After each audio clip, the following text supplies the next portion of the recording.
The Little Match Girl by Hans Christian Andersen. It was late on a bitterly cold New Year's Eve. The snow was falling. A poor little girl was wandering in the dark, cold streets. She was bareheaded and barefoot. She had, of course, had slippers on when she left home, but they were not much good, for they were so huge. They had last been worn by her mother, and they fell off the poor little girl's feet when she was running across the street to avoid two carriages that were rolling rapidly by. One of the shoes could not be found at all, and the other was picked up by a boy who ran off with it, saying that it would do for a cradle when he had children of his own. So the poor little girl had to walk on with her little bare feet, which were red and blue with the cold. She carried a quantity of matches in her old apron and held a packet of them in her hand. Nobody had bought any from her during all the long day, and nobody had even given her a copper. The poor little creature was hungry and perishing with cold, and she looked the picture of misery. The snowflakes fell on her long yellow hair, which curled so prettily round her face, but she paid no attention to that. Lights were shining from every window, and there was a most delicious odor of roast goose in the streets. For it was New Year's Eve. She could not forget that. She found a corner where one house projected a little beyond the next one, and here she crouched, drawing up her feet under her, but she was colder than ever. She did not dare to go home, for she had not sold any matches and had not earned a single penny. Her father would beat her, and besides, it was almost as cold at home as it was here.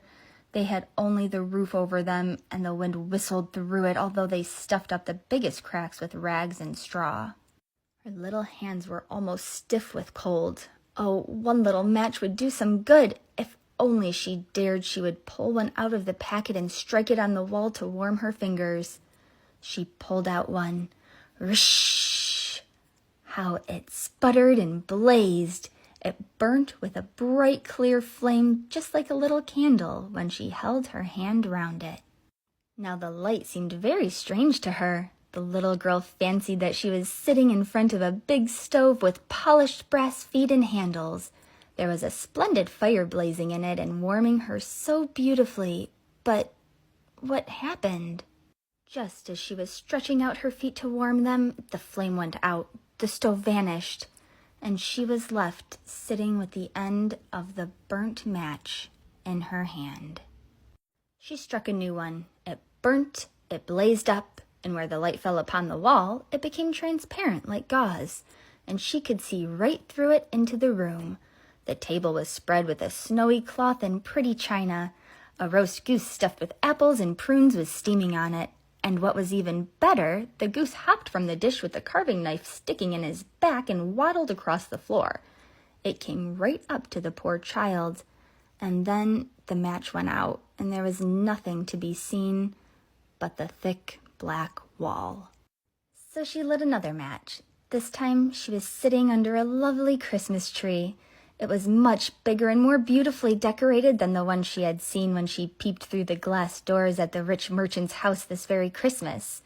Thousands of lighted candles gleamed under its branches, and many colored pictures, such as she had seen in the shop windows, looked down at her. The little girl stretched out both her hands toward them. Then out went the match. All the Christmas candles rose higher and higher, till she saw that they were only the twinkling stars. Each one of them fell and made a bright streak across the sky. "Someone is dying," thought the little girl, for her old grandmother, the only person who had ever been kind to her, used to say, "When a star falls, a soul is going up to God." Now she struck another match against the wall, and this time it was her grandmother who appeared in the circle of flame. She saw her quite clearly and distinctly, looking so gentle and happy. "Grandmother!" cried the little creature. "Oh, do take me with you. I know you will vanish when the match goes out. You will vanish like the warm stove, the delicious goose, and the beautiful Christmas tree." She hastily struck a whole bunch of matches, because she did so long to keep her grandmother with her. The light of the matches made it as bright as day. Grandmother had never before looked so big or so beautiful. She lifted the little girl up in her arms, and they soared in a halo of light and joy, far, far above the earth, where there was no more cold, no hunger, and no pain. In the cold morning light, the poor little girl sat there in the corner between the houses with rosy cheeks and a smile on her face. Dead. Frozen to death on the last night of the old year. New Year's Day broke on the little body still sitting with the ends of the burnt-out matches in her hand. She must have tried to warm herself, they said.